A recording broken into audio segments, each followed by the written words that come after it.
Hi friends, ಎಲ್ರಿಗೂ ನಮಸ್ಕಾರ. ಮತ್ತೊಂದು ಹೊಸ ವಿಡಿಯೋದೊಂದಿಗೆ ನಿಮ್ಮ ಮುಂದೆ ಬಂದಿದ್ದೀನಿ. ನನ್ನ ಚಾನಲ್ಗೆ ಲೈಕ್ ಮಾಡಿ, ಸಬ್ಸ್ಕ್ರೈಬ್ ಮಾಡಿ, ವಿಡಿಯೋ ಇಷ್ಟ ಆದರೆ ಲೈಕ್ ಮಾಡಿ, ಮತ್ತು ಕಾಮೆಂಟ್ ಮುಖಾಂತರ ನಿಮ್ಮ ಅಭಿಪ್ರಾಯಗಳನ್ನ ತಿಳಿಸಿ. ಏನಾದರೂ ಚೇಂಜಸ್ ಇದ್ದರೆ ಮಾಡ್ಕೋಬೇಕು ಅನ್ನೋದಿದ್ದರೆ ದಯವಿಟ್ಟು ತಿಳಿಸಿ ಅಂತ ಹೇಳ್ತಾ ಬನ್ನಿ ವಿಡಿಯೋನ ಸ್ಟಾರ್ಟ್ ಮಾಡೋಣ. ಇವತ್ತಿನ ಒಂದು ವಿಡಿಯೋದಲ್ಲಿ ಏನಪ್ಪ ವಿಷಯ ಅಂದರೆ, ಈಗ ಸಾಮಾನ್ಯವಾಗಿ ಮನೆಗಳಿಗೆ ಬೇಕಾಗುವಂಥ ಪದಾರ್ಥಗಳು, ಐಟಮ್ಸ್ ಅಂತ ಏನಂತೀವಿ, ಅಡುಗೆಗೆ ಸಂಬಂಧಪಟ್ಟಂಥದ್ದು ಆಗಿರ್ಬೋದು, ಒಟ್ಟಿನಲ್ಲಿ ಮನೆಗೆ ಸಂಬಂಧಪಟ್ಟಂಥ ಪದಾರ್ಥಗಳನ್ನು ನಾವು ಎಲ್ಲಿ ತೊಗೊಳಕ್ಕೆ ಹೋಗ್ತೀವಿ? ಎಲ್ಲರಿಗೂ ಗೊತ್ತಿರೋ ವಿಷಯನೇ, ಅಂಗಡಿಗೆ ಹೋಗಿ ತಗೋಬೇಕು ಅಲ್ವಾ. ಆದರೆ ಅಂಗಡಿಗೆ ಹೋದಾಗ ನೀವು ತೊಗೊತೀರಾ, ಎಷ್ಟು ಬೆಲೆ ಇರುತ್ತೆ, ಯಾವುದು ಕಡಿಮೆ, ಯಾವುದು ಜಾಸ್ತಿ, ಯಾವುದು ಅಷ್ಟು ನಮಗೆ ಗೊತ್ತಾಗಲ್ಲ. ಈಗ ಸಾಮಾನ್ಯವಾಗಿ ಯಾರು ಡೈಲಿ ಹೋಗ್ಬಿಟ್ಟು ಅಂಗಡಿಗೆ ಪರ್ಚೇಸ್ ಮಾಡಲ್ಲ. ಒಂದು ಫ್ಯಾಮಿಲಿ ಅಂದಮೇಲೆ ತಿಂಗಳಾದರೆ ಏನು ಕಂಪ್ನಿಯಿಂದ ತಿಂಗಳ ಪೇಮೆಂಟ್ ಆಗಿರುತ್ತೆ ಅಂಥವರು ಇರ್ತಾರೆ, ಅಥವಾ ಬಿಸ್ನೆಸ್ ಮಾಡೋರು ಆಗಿರೋರು ಇರ್ತಾರೆ. ಆದರೆ ತಿಂಗಳಾದ್ರೇ ಹೋಗೋದು ಅಲ್ವಾ ರೇಷನ್ ತೊಗೊಳಕ್ಕೆ. ಹೋಗ್ಬಿಟ್ಟು ಅಂಗಡಿಗೆ ನೀವೊಂದು ಲಿಸ್ಟ್ ಮಾಡಿಕೊಂಡು ತೊಗೊತೀರ, ಎಷ್ಟು ಕೊಡ್ತಾರೆ ಅಲ್ವಾ, ಅವ್ರು ಅದೇ ರೇಟ್ಗೆ ಕೊಡ್ತಾಯಿದ್ದಾರಾ ನೀವು ತೊಗೊಳ್ಳೋದು? ನೀವು ಗೊತ್ತಿರೋರ ಹತ್ರನೇ ತೊಗೋಬೋದು, ಗೊತ್ತಿಲ್ಲದಿರೋರ ಹತ್ರನೇ ತೊಗೋಬೋದು, ಅಥವಾ ಬೇರೆ ಎಲ್ಲೋ ಮಾಲ್ಗಳಲ್ಲಿ ಹೋಗಿ ತೊಗೋಬೋದು. ಅಲ್ಲಿ ನಿಮಗೆ ಕಡಿಮೆ ಅಂತಲೂ ಹೇಳ್ಬೋದು. ಬಟ್ ಆದರೆ ಅವ್ರು ಕಡಿಮೆ ಕೊಡ್ತಾಯಿದ್ದಾರಾ ಏನು ಗೊತ್ತಾಗೋದೇ ಇಲ್ಲ ಅಲ್ವಾ. ಮತ್ತು ನೀವು ಎಷ್ಟೋ ಐಟಮ್ಗಳನ್ನ ತೊಗೊತೀರ, ಅದಕ್ಕೆ ನೀವು ಅಷ್ಟೊಂದು ದುಡ್ಡು ಕೊಟ್ಟು ಎಲ್ಲ ಇದು ಮಾಡ್ಕೊಳ್ಳೋದಕ್ಕಿಂತ ಈಗ ಏನಾಗಿದೆ ಅಂದರೆ, ಸ್ವಿಗ್ಗಿ, ಇನ್ಸ್ಟಾಮಾರ್ಟ್ ಅಂತೇಳ್ಬಿಟ್ಟು ಸ್ವಿಗ್ಗಿ ಕಡೆಯಿಂದ ತುಂಬ ದಿನಗಳ ಹಿಂದೆಯೇ ಬಿಟ್ಟಿದ್ದಾರೆ. ಅದನ್ನು ಪ್ರತಿಯೊಬ್ಬರು ಉಪಯೋಗಿಸ್ಕೊಳ್ಳಿ ಅಂತ ಹೇಳ್ತೀನಿ.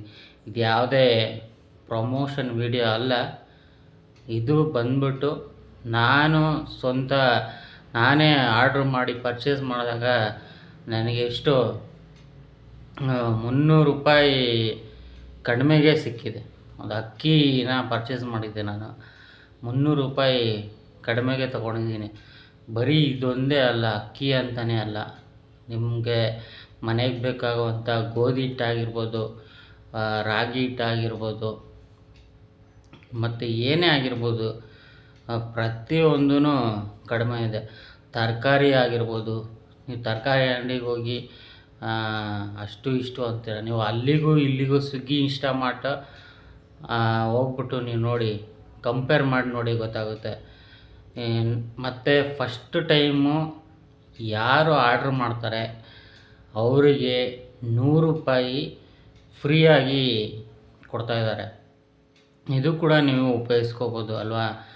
100 ರೂಪಾಯಿಗೆ ಈಗ 500 ರೂಪಾಯಿನ ಏನೋ ಪರ್ಚೇಸ್ ಮಾಡಿದ್ರೆ ಅಂದ್ಕೊಳ್ಳಿ, ಅದು ಬಿಲ್ಲಿಂಗಲ್ಲಿ ನಿಮಗೆ 400 ರೂಪಾಯಿ ಅಷ್ಟೇ ಬರೋದು. ಫಸ್ಟ್ ಟೈಮ್ ಆರ್ಡ್ರಿಗೆ ಮಾತ್ರ ಇದು ಒಂದು ಆಫರ್ ಅಂತಲೂ ಬಿಟ್ಟಿದ್ದಾನೆ. ನೀವು ಆರಾಮಾಗಿ ಹೋಗಿ ಸ್ವಿಗ್ಗಿಲಿ ಸೈನ್ ಅಪ್ ಮಾಡಿಕೊಂಡು ಮಾಮೂಲಿ ಆರ್ಡ್ರ್ ಮಾಡ್ಕೊಳ್ಳಿ. ಇನ್ಸ್ಟಾಮಾರ್ಟ್ ಅಂತ ಅಲ್ಲೇ ಆಪ್ಷನ್ ಸಿಗುತ್ತೆ, ಅಲ್ಲಿ ಹೋಗ್ಬಿಟ್ಟು ನೀವು ಆರ್ಡ್ರ್ ಮಾಡ್ಕೋಬೋದು. ಪ್ರತಿಯೊಂದು ಚೆಕ್ ಮಾಡಿ ಗೊತ್ತಾಗುತ್ತೆ ನಿಮಗೆ ಯಾವ್ದು ಎಷ್ಟೆಷ್ಟಿದೆ. ಎಲ್ಲವೂ ಕಡಿಮೆನೇ ಇದೆ, ಯಾವುದೂ ಜಾಸ್ತಿ ಇಲ್ಲ. ಅಂಗಡಿಗೆ ಹೋಗೋ ಅವಶ್ಯಕತೆಯೂ ಇಲ್ಲ. ಈ ಕಡೆ ಏನು ಆರ್ಡ್ರ್ ಮಾಡಿಬಿಟ್ಟು ನೀವೇನು ಅಲ್ಲಿ ಸ್ವಿಗ್ಗಿ, ಇನ್ಸ್ಟಾಮಾರ್ಟ್ ಹತ್ರ ಹೋಗ್ಬೇಕಂತನೂ ಏನೂ ಇಲ್ಲ. ನೀವು ಆರ್ಡ್ರ್ ಮಾಡಿದ್ರೆ ವಿತಿನ್ 10 ನಿಮಿಷಕ್ಕೆ ನೀವು ಹಾಕಿರುವಂಥ ಲೊಕೇಶನ್, ಅಂದರೆ ನಿಮ್ಮ ಮನೆಯ ಬಾಗಿಲ ಹತ್ರನೇ ಸ್ವಿಗ್ಗಿ, ಇನ್ಸ್ಟಾಮಾರ್ಟ್ ಏನು ಮಾಡಿರ್ತೀರೋ, ಆರ್ಡ್ರ್ ಮಾಡ್ತೀರೋ, ಡೆಲಿವರಿ ಬಾಯ್ ತಂದುಬಿಟ್ಟು ಕೊಡ್ತಾನೆ. ಆರಾಮಾಗಿ ನೀವು ತಗೋಬೋದು. ಅಲ್ಲಿಗೆ ಹೋಗೋ ಅವಶ್ಯಕತೆಯೂ ಇಲ್ಲ. 10 ನಿಮಿಷದಲ್ಲೇ ಬಂದೇ ಬರ್ತಾರೆ. 1-2 ನಿಮಿಷ ಹೆಚ್ಚು ಕಡಿಮೆ ಆಗ್ಬೋದು, ಟ್ರಾಫಿಕ್ಕು ಅದು ಇದು ಅಂತ. 10 ನಿಮಿಷದಲ್ಲಿ ಬಂದೇ ಬರ್ತಾರೆ, ಅದಂತೂ ಪಕ್ಕ. ಉಪಯೋಗಿಸ್ಕೊಳ್ಳಿ ಆರಾಮಾಗಿ ಅಲ್ವಾ. ಇದೇನು ಪ್ರಮೋಷನ್ ವಿಡಿಯೋ ಅಲ್ಲ, ಮತ್ತು ಪ್ರಮೋಷನ್ಗೋಸ್ಕರ ಮಾಡ್ತಿದ್ದಾರೆ ಅಂತ ನೀವು ಅಂದ್ಕೋಬೇಡಿ. ನಾನೇ ಯಾರೂ ಪ್ರಮೋಷನ್ ಮಾಡ್ತಿಲ್ಲ, ನಾನು ನಿಮ್ಮ ಥರನೇ ಸಾಮಾನ್ಯ ಇದು ಅಷ್ಟೇ. ಇವರು ಥರ ನಾನೇನೋ ಅವ್ರ ಹತ್ರ ದುಡ್ಡು ಇಸ್ಕೊಂಡು ಪ್ರಮೋಷನ್ ಮಾಡ್ತಿಲ್ಲ. ಏನೋ ನನಗೆ ಗೊತ್ತಿದ್ದು ನಾನು ಮಾಡಿದ್ದಕ್ಕೆ ನನಗೆ ಉಳಿತಾಯ ಆಯ್ತಲ್ವ, ಅದಕ್ಕಾಗಿ ನಿಮಗೂ ಕೂಡ ತಿಳಿಸ್ಬೇಕು ಅಂತ ಇದ್ದೀನಿ. ಈಗಾಗಲೇ ಸಾಕಷ್ಟು ಜನ ಇದ್ರ ಬಗ್ಗೆ ಗೊತ್ತಿಲ್ಲ, ಕೆಲವ್ರಿಗೆ ಗೊತ್ತಿದ್ದು ಆರಾಮಾಗಿ ಮಾಡ್ಕೊತಾರೆ. ಇನ್ನೊಂದು ಏನಪ್ಪ ಅಂದರೆ, ನಾನು ಕೂಡ ಸ್ವಿಗ್ಗಿ, ಇನ್ಸ್ಟಾಮಾರ್ಟ್ ಡೆಲಿವರಿ ಮಾಡಿದ್ದೀನಿ. ಅದಕ್ಕಾಗಿ ನನಗೂ ಗೊತ್ತಿರಲಿಲ್ಲ. ಆಮೇಲೆ ನಾನು ಯಾವಾಗ ತಗೊಂಡೋಗಿ ಕೊಡ್ತಾಯಿದ್ನೋ ಆವಾಗ ಒಬ್ಬರು ಹೇಳಿದ್ರು, ಈ ಥರ ಫಸ್ಟ್ ಟೈಮ್ ಆರ್ಡ್ರ್ ಮಾಡಿದ್ದಕ್ಕೆ ₹100 ಮೈನಸ್ ಆಯಿತು, ಮತ್ತು ಅಂಗಡಿಗೂ ಇಲ್ಲಿಗೂ ಕಂಪೇರ್ ಮಾಡಿದ್ರೆ ತುಂಬ ಆಫರ್ ಬಿಟ್ಟಿದ್ದಾನೆ, ಕಡಿಮೆಗೆ ಸಿಗ್ತಾಯಿದೆ ಅಂತಲೇ ಹೇಳಿದ್ರು. ಹೌದಾ ಅಂದ್ಬಿಟ್ಟು ನಾನು ಕೂಡ ಒಂದು ಆರ್ಡ್ರ್ ಮಾಡಿ ನೋಡಿದೆ, ಕಡಿಮೆ ಬೆಲೆಗೆ ಸಿಕ್ತು. ಉಪಯೋಗ ಮಾಡಿಕೊಳ್ಳಿ ಅಲ್ವಾ. ಒಬ್ಬರಿಗೊಬ್ಬರು ನನಗೆ ಗೊತ್ತಿರೋ ವಿಷಯನ ನಿಮ್ಗೆ ಹೇಳಿದಾಗ ನಿಮ್ಗೆ ನೀವು ಆರ್ಡ್ರ್ ಮಾಡಿ ನೋಡಿ, ಫಸ್ಟ್ ಚೆಕ್ ಮಾಡಿ, ಅದೇ ಥರ ಇನ್ನೊಬ್ರಿಗೆ ವಿಷಯ ತಿಳಿಸಿ. ಏನು ಅದರಿಂದ ಏನಿಲ್ಲ, ಒಬ್ರಿಗೊಬ್ರು ಲಾಭ ಮಾಡ್ಕೊಳ್ಬೋದಲ್ವ. ಅದು ಬಿಟ್ಟರೆ ಬೇರೆ ಏನು ಇಂಟೆನ್ಷನ್ ಏನೂ ಇಲ್ಲ ಇದರಲ್ಲಿ. ಆರಾಮಾಗಿ ನೋಡಿ, ಚೆಕ್ ಮಾಡಿ ತಗೊಳ್ಳಿ. ಮತ್ತು ಇದು ಯಾವ ಥರ ಇದಾಗುತ್ತೆ ಅಂದರೆ, ಒಂದು ಇದು ಪೇಮೆಂಟ್ ವಿಷಯಕ್ಕೆ ಬರೋಕ್ಕಿದ್ರೆ ಕ್ಯಾಶ್ ಆ್ಯಂಡ್ ಡೆಲಿವರಿ ನಿಮ್ಮ ಒಂದು ಏರಿಯಾಗಳಲ್ಲಿ ಆಪ್ಷನ್ ಕೊಟ್ಟಿದ್ದರೆ ಮಾತ್ರ ಬರುತ್ತೆ. ಇಲ್ಲ ಅಂದರೆ ನೀವು ಆನ್ಲೈನಲ್ಲೇ ಪೇ ಮಾಡಬೇಕಾಗ್ತದೆ.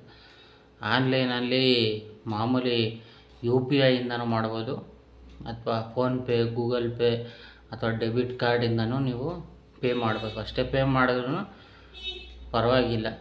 ಇಲ್ಲಪ್ಪ ಆಪ್ಷನ್ ನಮ್ಮ ಏರಿಯಾದಲ್ಲಿ ಇದೆ ಅಂದರೆ ಡೆಲಿವರಿ ಬಾಯ್ ಏನು ತೊಗೊಂಬರ್ತಾನೆ, ತೊಗೊಂಬಂದಮೇಲೆ ನೀವು ಅವರಿಗೆ ಪೇ ಮಾಡ್ಬೋದು, ಕ್ಯಾಶ್ ಕೊಡ್ಬೋದು, ಅಥವಾ ಮತ್ತು ಸ್ಕ್ಯಾನರ್ ಮುಖಾಂತರನೂ ನೀವು ದುಡ್ಡನ್ನು ಕೊಡ್ಬೋದು. ಮತ್ತು ಇನ್ನೊಂದು ಏನಪ್ಪ ನೆನಪಲ್ಲಿ ಇಟ್ಕೋಬೇಕು, ಬುಕ್ ಮಾಡಿಬಿಟ್ಟು ನೀವು ಮತ್ತು ಬೇಡ ಅಂತ ಕ್ಯಾನ್ಸಲ್ ಮಾಡೋಕ್ಕೋದ್ರೆ ಕ್ಯಾನ್ಸಲೇಷನ್ ಫೀಸ್ ಅಂತ ಹೇಳ್ಬಿಟ್ಟು ಅದಕ್ಕೆ ಚಾರ್ಜ್ ಮಾಡ್ತಾರೆ. ಸೊ ರೀಫಂಡ್ ಆಗೋವಾಗ ನಿಮಗೆ ಅದು ಡೆಬಿಟ್ ಆಗುತ್ತೆ. ಅದಕ್ಕಾಗಿ ಮುಂಚೆನೇ ಆರ್ಡ್ರ್ ಮಾಡೋಕ್ಕೆ ಮುಂಚೆ ಯಾವ್ದು ಬೇಕು ಬೇಡ ಅನ್ನೋದು ಆರಾಮಾಗಿ ಕೂಲಾಗಿ ಡಿಸೈಡ್ ಮಾಡ್ಕೊಂಬಿಟ್ಟು ನೀವು ಆರ್ಡ್ರನ್ನ ಮಾಡಿ. ಅದು ಇನ್ನು ಬಿಟ್ಟರೆ ಇನ್ನು ಇದರಲ್ಲಿ ಯಾವುದೇ ರೀತಿಯಾದಂಥ ಮೋಸ ಏನಿಲ್ಲ, ಫ್ರೆಶ್ಶಾಗೇ ಬರುತ್ತೆ. ಯಾವುದೇ ಏನೋ ಇಟ್ಟು ಸ್ಟೋರಲ್ಲಿ ಇಟ್ಟು ನಮ್ಗೆ ಕೊಡ್ತಾರ ಅಂತ ಏನೋ ತಿಳ್ಕೊಬೇಡಿ. ಆ ಥರ ಏನಾದರೂ ನಿಮಗೆ ಕಳಪೆ ಇರೋದೇನಾದರೂ ಬಂದರೆ ನೀವು ಖಂಡಿತವಾಗ್ಲೂ ಅದನ್ನು ಟಿಕೆಟನ್ನು ರೈಸ್ ಮಾಡ್ಬೋದು. ಈಗೇನು ಕೊಟ್ಬಿಟ್ಟು ಹೋಗ್ಬಿಡ್ತಾನೆ ಡೆಲಿವರಿ ಬಾಯ್. ನೀವು ಏನೋ ಒಂದಿಷ್ಟು ಆರ್ಡ್ರ್ ಮಾಡಿರ್ತೀರ, ಅದನ್ನು ಫಸ್ಟು ಚೆಕ್ ಮಾಡ್ಕೊಳ್ಳಿ. ಚೆಕ್ ಮಾಡ್ಕೊಂಬಿಟ್ಟು ಡೆಲಿವರಿ ಬಾಯ್ ಕಳಿಸಿದ ಮೇಲೂ ಚೆಕ್ ಮಾಡ್ಕೋಬೋದು, ಅದರಲ್ಲೇನೂ ತೊಂದರೆ ಇಲ್ಲ. ಅಥವಾ ಡೆಲಿವರಿ ಬಾಯ್ ಬಂದಾಗೂ, ಬಾಯ್ ಬರ್ತಾನಲ್ಲ ಹುಡುಗ ಬಂದಾಗೂ ನಿಮಗೆ ಆವಾಗಲೂ ಅವಕಾಶ ಇರುತ್ತೆ, ಚೆಕ್ ಮಾಡ್ಕೋಬೋದು, ಅದರಲ್ಲೇನೂ ತೊಂದರೆ ಇಲ್ಲ. ಅಕಸ್ಮಾತ್ ಏನಾದರೂ ಕಡಿಮೆ ಇತ್ತು ಮತ್ತು ಪ್ಯಾಕಿಂಗ್ ಏನಾದರೂ ಡ್ಯಾಮೇಜ್ ಆಗಿತ್ತು, ಈ ಥರ ಇದ್ದರೆ ನೀವು ಅದನ್ನು ರಿಟರ್ನ್ ಮಾಡ್ಬೋದು. ಅದಕ್ಕೆ ಆಪ್ಷನ್ನು ಎಲ್ಲವೂ ಟಿಕೆಟ್ ರೈಸ್ನ ಮಾಡ್ಬೋದು, ಏನೋ ಅಂಥದ್ದೇನು ತೊಂದರೆ ಇಲ್ಲ. ಮತ್ತು ನೀವು ರಿಟರ್ನ್ನ ಕಳಿಸಿ ಆ ಒಂದು ಸ್ಟೋರು ಏನಿದೆ ಅದನ್ನು ಕಾಂಟ್ಯಾಕ್ಟ್ ಮಾಡಿ, ನಿಮ್ಮ ಒಂದು ಪ್ರಾಬ್ಲಮ್ ಏನಿದೆ ಅದನ್ನು ಟಿಕೆಟ್ ರೈಸ್ ಮಾಡಿದ್ರೆ ಖಂಡಿತವಾಗ್ಲೂ ಅವರು ರಿಸಾಲ್ವ್ ಮಾಡ್ತಾರೆ, ಅದರಲ್ಲೇನೂ ತೊಂದರೆ ಇಲ್ಲ. ಆರಾಮಾಗಿ ನೀವು ಬುಕ್ ಮಾಡ್ಕೋಬೋದು. ಸುಮ್ಮನೆ ಅಂಗಡಿಗೆ ಹೋಗ್ಬಿಟ್ಟು ಅಷ್ಟು ಇಷ್ಟು ಕೊಟ್ಬಿಟ್ಟು ಬರೋ ಬದಲು ಇದೊಂಥರ ಬೆಸ್ಟ್ ಅಂತಲೇ ಹೇಳ್ಬೋದು ಅಲ್ವಾ. ಅದಕ್ಕಾಗಿಯೇ ನಾನು ಒಂದು ವಿಡಿಯೋ ಮಾಡಿದೆ. ನಾನು ಮೊನ್ನೆ ಅಕ್ಕಿ ಬುಕ್ ಮಾಡಿದಾಗ ₹300 ಸೇವ್ ಆಯಿತು. ಮತ್ತು ಫಸ್ಟ್ ಟೈಮ್ಗೆ ಅಂತ ಹೇಳ್ಬಿಟ್ಟು ₹100 ಕಡಿಮೆ ಆಫರ್ನ ಕೊಟ್ಟರು. ಬರೀ ₹400ಗೆ ಸೋನಾ ಮೊಸರು ಅಕ್ಕಿನ 10 kg ತೊಗೊಂಡೆ ನಾನು. ಅದೇ ಅಂಗಡೀಲಿ ಹೋಗಿ ಕೇಳಿದ್ರೆ ಹತ್ತಂದರೆ ₹800 ಇದೆ ಅಲ್ವಾ. ಅಂಥದ್ದನ್ನೆಲ್ಲ ನಾವು ಉಪಯೋಗಿಸ್ಕೋಬೋದು. ಅದಕ್ಕಾಗಿ ಈ ಒಂದು ವಿಡಿಯೋನ ನಾನು ಮಾಡಿದ್ದು. ಆ ಸ್ವಿಗ್ಗಿ, ಇನ್ಸ್ಟಾಮಾರ್ಟ್ ಅಂತ ಇದು ಬಂದ್ಬಿಟ್ಟು ಸ್ವಿಗ್ಗಿ ಆ್ಯಪಲ್ಲೇ ನಿಮಗೆ ಸಿಗುತ್ತೆ, ಹೋಗಿ ಚೆಕ್ ಮಾಡಿ ಬುಕ್ ಮಾಡಿ. ಅಂತ ಹೇಳ್ತಾ ಈ ವಿಡಿಯೋನ ಇಲ್ಲಿಗೆ ನಿಲ್ಲಿಸ್ತಾ ಇದ್ದೀನಿ. ವಿಡಿಯೋ ನೋಡೋದಕ್ಕೆ ಧನ್ಯವಾದಗಳು.